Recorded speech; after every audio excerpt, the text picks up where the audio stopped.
buyers, so consumers no more here omu needs and the ma omu here.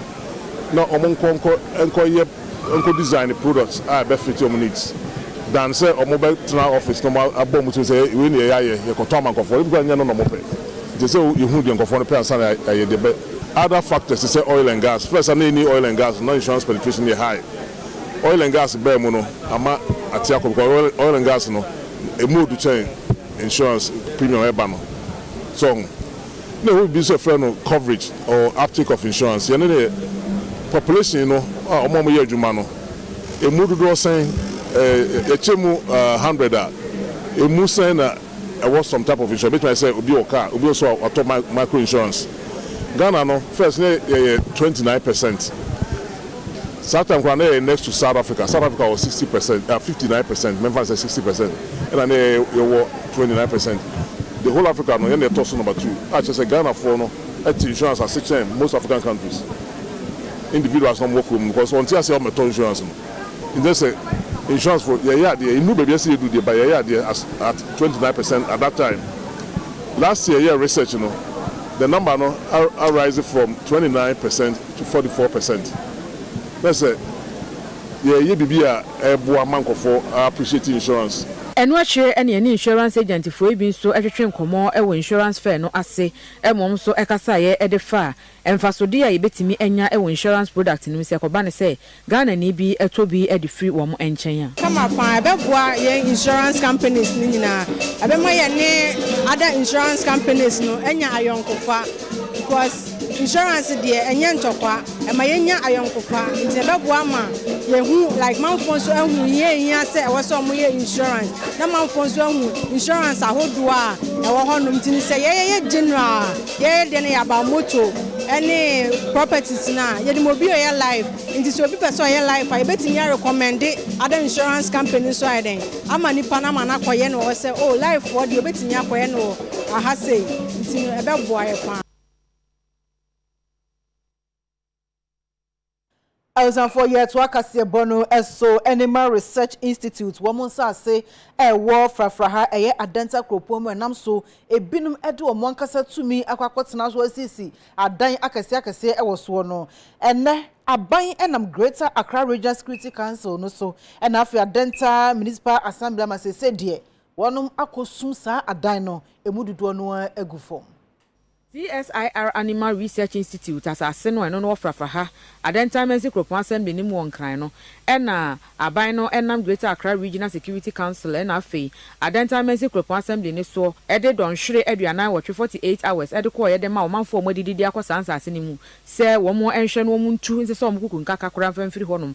Ente se ana se don shire eduana watch ne so na so mu bedwiri wo mo adan ni gu na se, ese wo mo japade no de wo muntimi embo mo somo, na eno wo mo de osia yo mo akwakoduru honom, akwadwiri adan a enam na kwan so mo didi akonsase ni akwakosi e wo so nyina. Dwumadi wo mo kodi ye no wo mo e de asrafo, aposifo, ahye so abambofo, dumja dwuma yekofo, customs eno wo mo de call ye se ne be yo betimi aboa no motimi abo aban sa asenso ho ban. Enkramanta musuafo no munyamfo report wakasa ye kire se sasa ase no wo mbehwe no mo de aye dwumadi a aban no eye so de be ye pepepe Animal Research Institute no eye da ne adwumadi ne be ba so nya de wo de be ye amanyosem kura.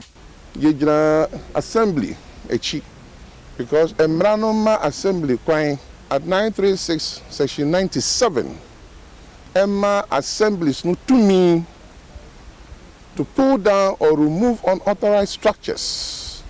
And so today, standing on that, a friend said, Lucas, no, the Adenta Municipal Assembly is leading the exercise. Say, Beya, Onyamia Duma will secure assassin Akano. Na CSR funds new Mojuma. Mengusan Crawford Church was here better my government before. Miss Remo, this is direct, and I can assure you, nobody will come back here to obey BB. It is the property of CSIR. No decided say beer a buying projects year. And yes, and report the baby see down waha. And yes, say ya menu baby see boys quarters waha. And yes, say a cha a baby see down waha. CSI for CSIR. And now a buying ASA beer agenda 111 po and now BB and I be a beboa community ni nyina no omutumi but me mamu assurance it will not be distributed or allocated to people to come and build privately. No way. Enu ehyeso afo sand to dwa se be 1,000-acre lands de womo akomu no mu nidi nko akire sa enti eno no behwe se nkratasem no womo ebema womo akwa ehun senkaye asoye womo hwe nsasesem so na afi so womo didi akọ 200-acre land ni mu de ene womo madan ne de womo bedwudi de agu. Nyame ya domo security agencies they will put arrangements in place to protect Nkrofo Hase. Afia, no, there is this information that I like to send out, sir. One more to war Nichino. Oma occupy about 900 acres of the land. This is a fine opportunity. You pese, you lobby the Minister for Lands and Natural Resources. Now, on this CSR for Tracy, now if you say, you bet me regularize your mom because maybe I do know. We share down a way over 3,000. I will war Nichi. To be in Kase, we didn't show human face. We have shown human face by allowing over 4,000 houses occupying 900 acres of land where they have no single document. They have encroached. One money said we will do our best to lobby or recommend to the lands minister for some regularization to be done. International Afia, we always sit down at 20 years, only document. But a number way soon to know, and the Landlords Association, more who available, by any one transit, near who are dying when you now fear yampa a bunch of baby. I'm with that 900 acres, over 4,000 houses. Would I be? We will not be inhumane, no, but we will do our best to regularize it for them, so that going forward, they can now have genuine documents on their properties.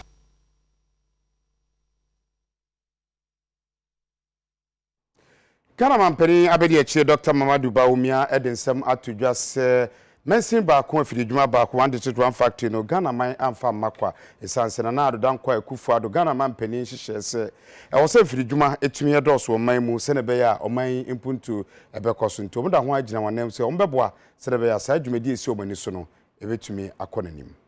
It is about time that a true African industrial giant emerges from the soil of Ghana, and with the coming into full force of the African Continental Free Trade Area, with its secretariat located right here in Accra, there is no reason why local entities cannot become regional and ultimately continental champions.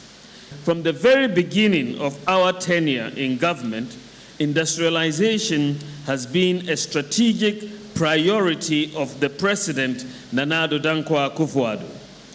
The One District, One Factory initiative has been transformed from the political mantra into an effective flagship program geared towards revamping of the economy to create job opportunities for our teeming graduate youth. I am glad to report that data from the Ministry of Trade and Industries shows that as at last month, we have established through the facilitation of government 107 factories since we came into government, and many more are in the process. President Akufo-Addo's government remains very committed to supporting the growth of the country's industrial sector. Manufacturing remains a consistent contributor to our GDP, but more importantly, it leads to the creation of a stable, direct and indirect jobs that many Ghanaian families depend on. To this end, government will continue to roll out innovative policies and strategies geared towards the establishment, growth, development and sustainability of local manufacturing industry at all levels in the value chain.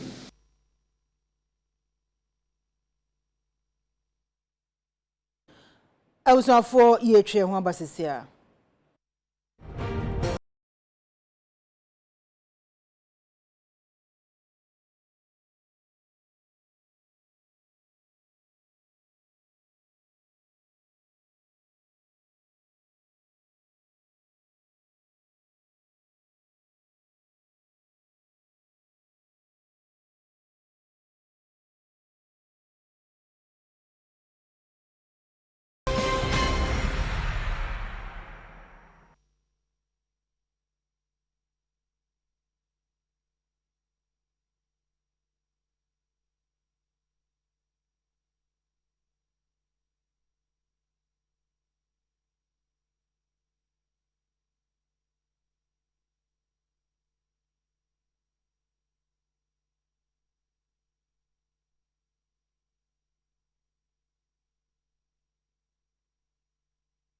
Abusafo sam makwaba yeto akasebo no so edi amamo. Yo.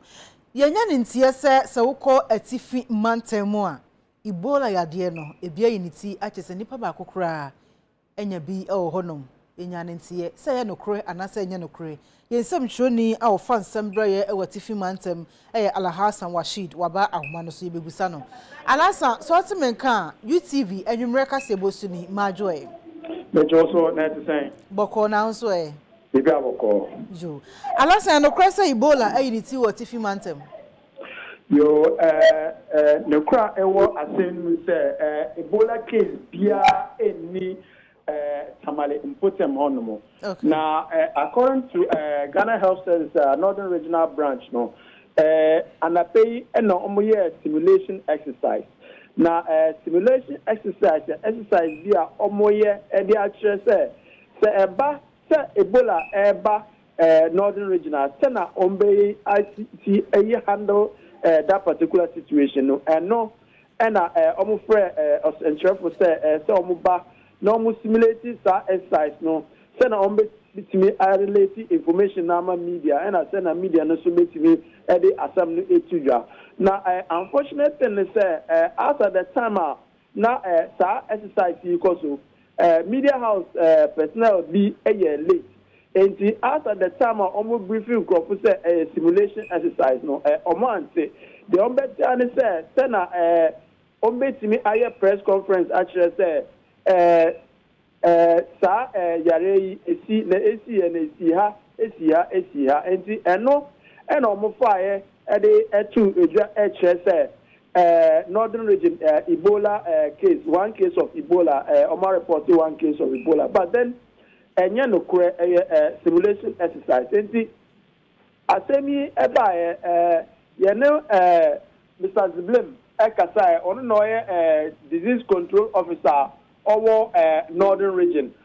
O church mu say no simulation exercise routine exercise Ghana Health Services omoye edi omo say eba say yare say ana disease eba Northern Region sana ombeya handle. And currently, I can say media houses now omodika report issue oma sign oma pull it up news information no asa update say Ebola bia eni Northern Region na exercise na esi no simulation exercise Ghana Health Services edi na according to saying Mama, regional disease control officer no.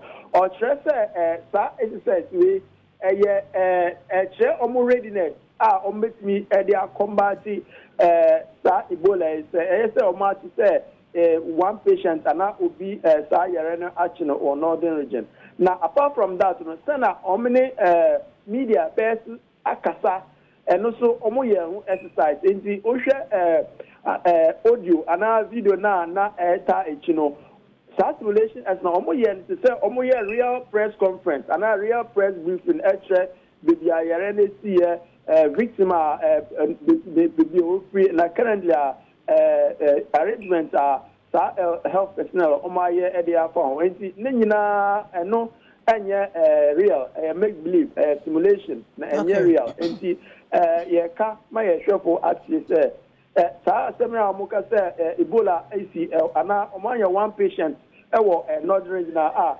Ebola action no enye no kwe na the ACN say simulation exercise.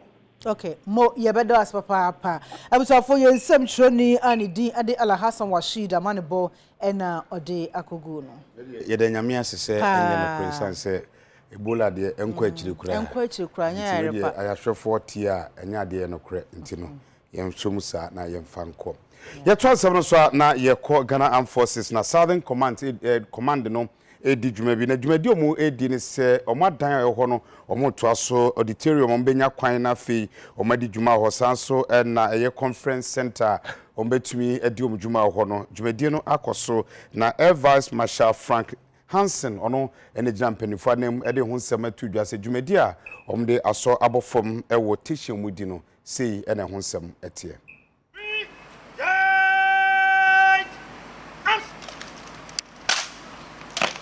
It is hoped on completion that the staff of the headquarters will have a much more comfortable space to effectively perform their duties and host very, very important events.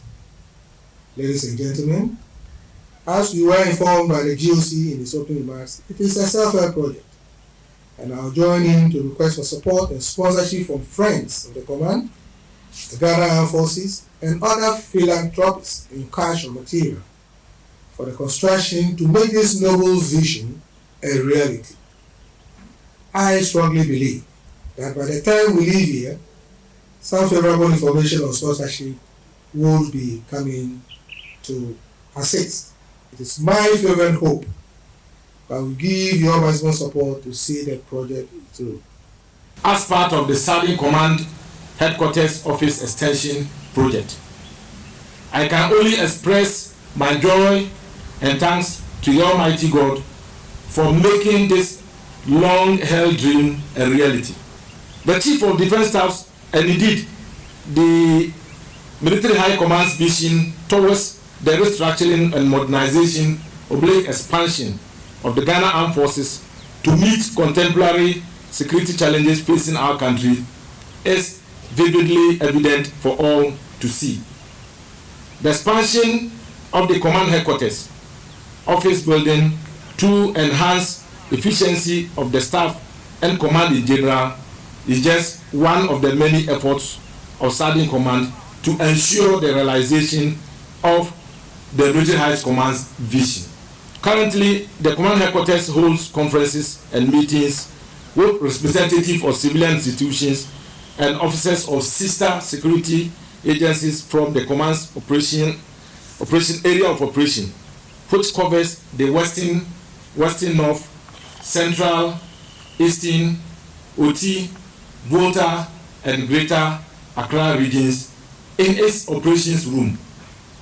This, as mentioned earlier, has a high tendency to compromise the security of information and other classified documents, in addition to the very limited space that the operation room offers.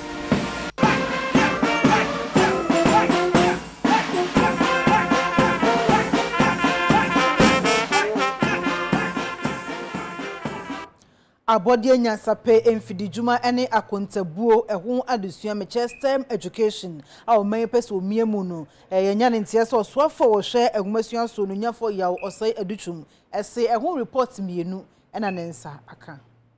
They will receive guidance about how to develop their idea into a practical prototype. So we're expecting them to be able to use their STEM and technical skills to actually develop products that will be able to demonstrate their ability to create.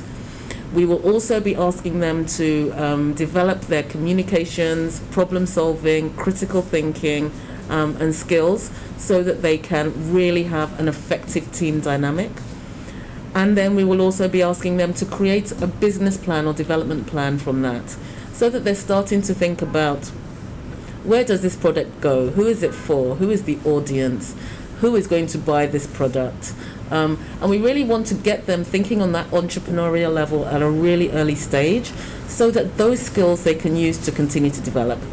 Sa report ibeboa ema STEM education and STEM education akoso bebre aboa nkwala a ewo Ghana na omate STEM nase ene ne brone friend practical education nase eno tie nyina ye boa we ne friend private public partnership no se ne be ye ne aban be kam abom na ye promote education na ya boa ye mebu a omoba no ma afa STEM education because no ne beboa na ya sakra Ghana na ya Ghana krabehwe na yama mofranso adwuma ye efise omnam sa program betumi suomo kasomo sa no adwuma ayi bibi e de aboa oman Ghana mama eni ajepa oman ye adwuma den na de omode aba no ya de e kire maba ne mrantie a omo junior high school ene pa ebewo se ebema omotimi ayere omo ho no mosua STEM no na sabre yenso aso omo bo se de omode ama ye de be adwuma ni apagya enwumasua a efa science technology engineering mathematics mu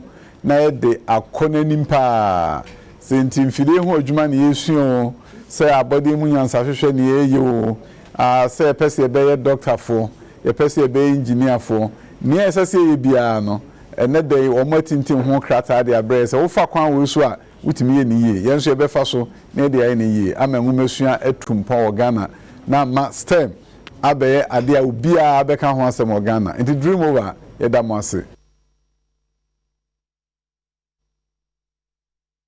Abusafo ya se atwa ho dimpre no so na de asedama ya boafo ye ba kasebode akabia no ye beto aso.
Zafa mu nyina kwa baye to akase bono sori daani e dia che kwantempo efinkran ekọ Cape Coast e finfimantemu na otaka so na kudu akutu junction yes enkwanta no so adava fo chese portals with jemonche monka ba beda kwan no so no e di nkwanhia pa eneba e wosa bia no eso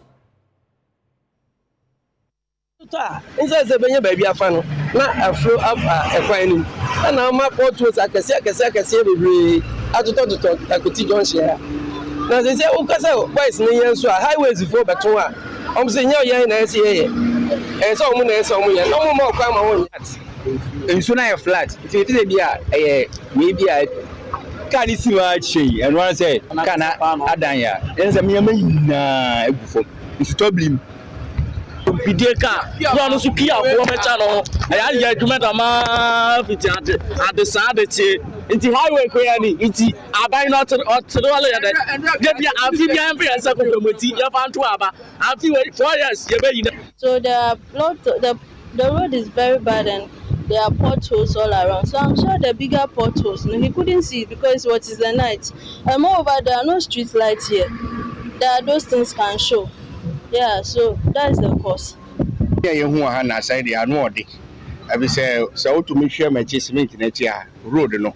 I say ama manhole bi abeda ho. A day say me ha many a car more than 20 ties and a pie. E bi ho front and back ni nyina to me pie. No more be park wo ye ni mo ha. Ye nya ba bi kura po ye de em park yo mo. See after that be brace.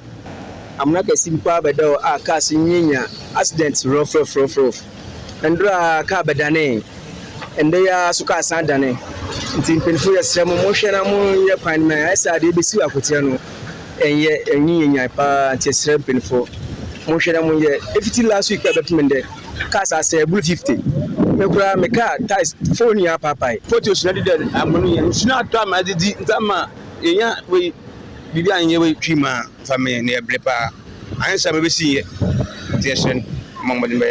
Just walk on so no car go and yagro can't nipa chinu kwan wa and taban so much madam ye kwan mayo why yes remwa by kwan from Kaso to Uniba kwan de enye amna kwa na gugwa cars le tuma normal amniato ene ka wa cars be 10 amniato kwan so a just enya sam gitwa dan no de kwan mini ya kwan no drivers ni na prepare na nya sam ketwa e kwan de anyanti asa man say ba be ya kwan na man na fensu no o hwe kwan no say fum so bia ni wa be de e be sigi because amna da ha ne nya amna ketwa amna nu wa kwan wa yi na nya amna we kwan da amna bu kwan so be bra da cars ni tuma na say aman say so no mam ni ato.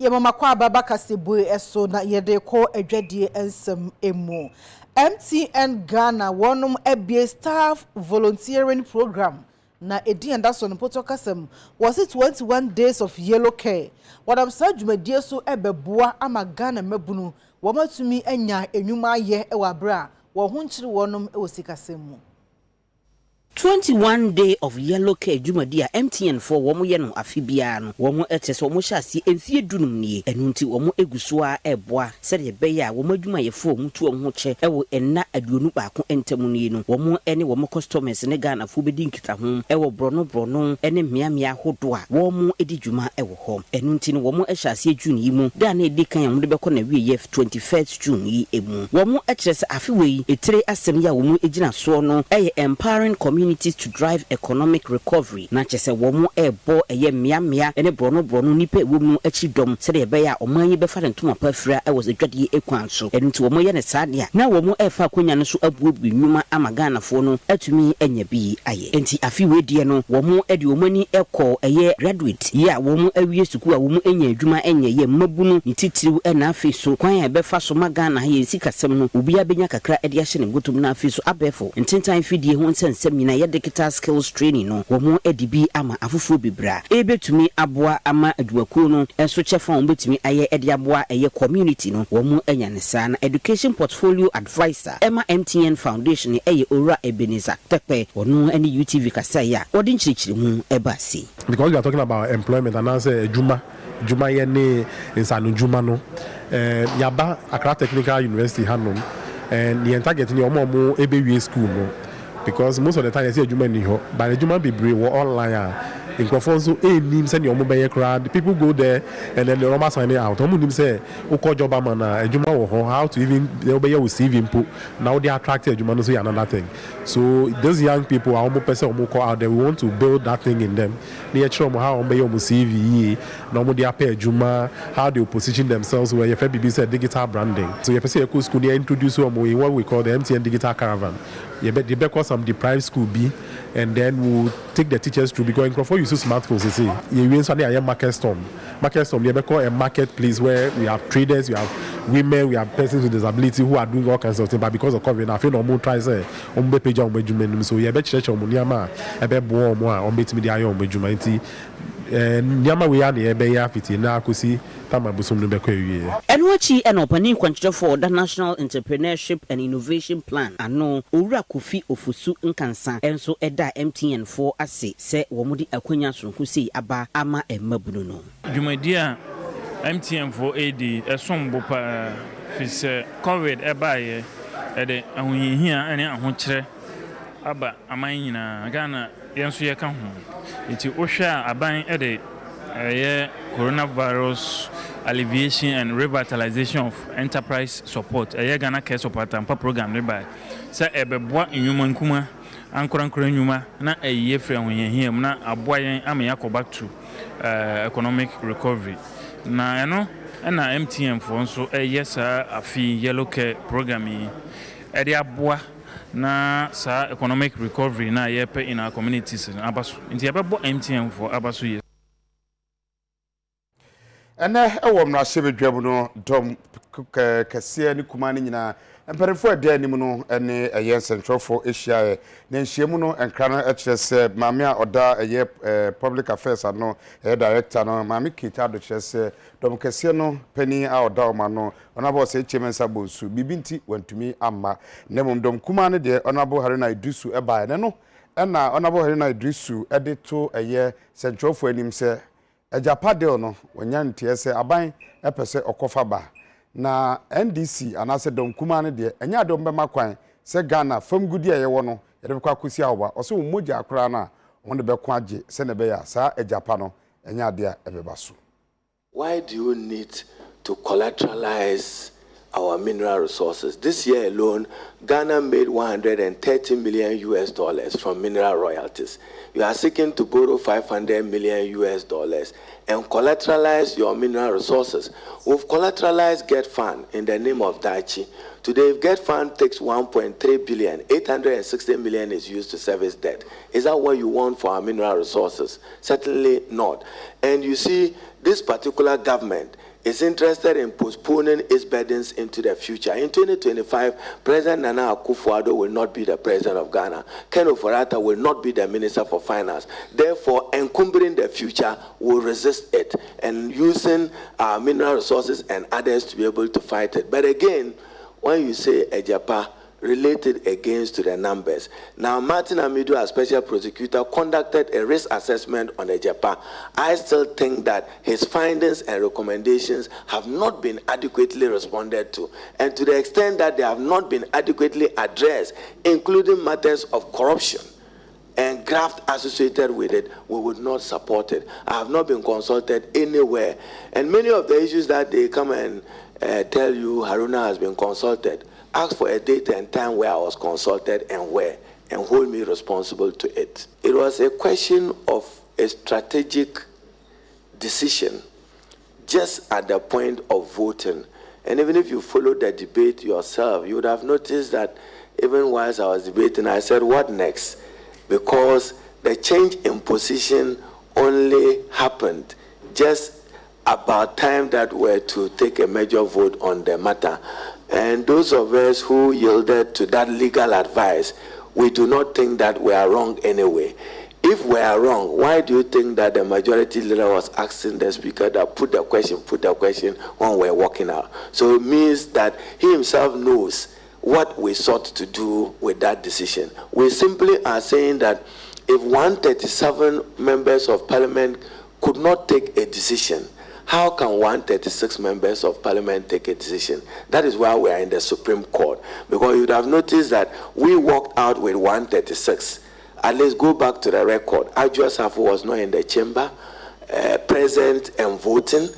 Asim was not in the chamber, present and voting. And Kum, the Minister for Chieftaincy, was not in the chamber, present and voting, but the Supreme Court earlier ruling that it must be members of parliament present and voting. We need an improved bill that takes into consideration some of the legitimate inputs that have been presented by civil society groups. Lesbianism and gay in Ghana, given our society and its values, is a social impossibility. And therefore, I do not see how Ghana will liberalize its legislation in order to be able to accommodate its practice.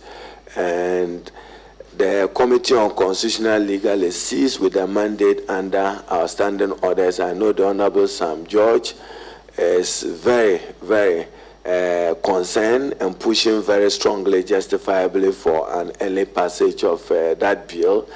But the Constitution under Article 106 provides an avenue for us to hear other stakeholders and other persons who may be affected one way or the other by the legislation. But I've always said that it's going to be a social and cultural impossibility in Ghana, giving full meaning to that. So we expect the Constitutional Legal Committee to present its report, then we debate the principles at second reading, then we can move on to legislate on that. Awusanfo kase bono S Nash Beauty Care wonum obubu ashi o station wa mitino wonum ena eye S Nash number 0244 52 41 51 0244 52 41 51 ena afi se West Closet ono so ewo odoko traffic technology na se we ni atade no so efri honum se wa number no 0243 508635 Yedabwa for nyina asimidin ade Afia Adutuwmwaa Morosa mene Anim Addo sabrede ye toaso na loto hunsam na ye kwa kobobo ede amamu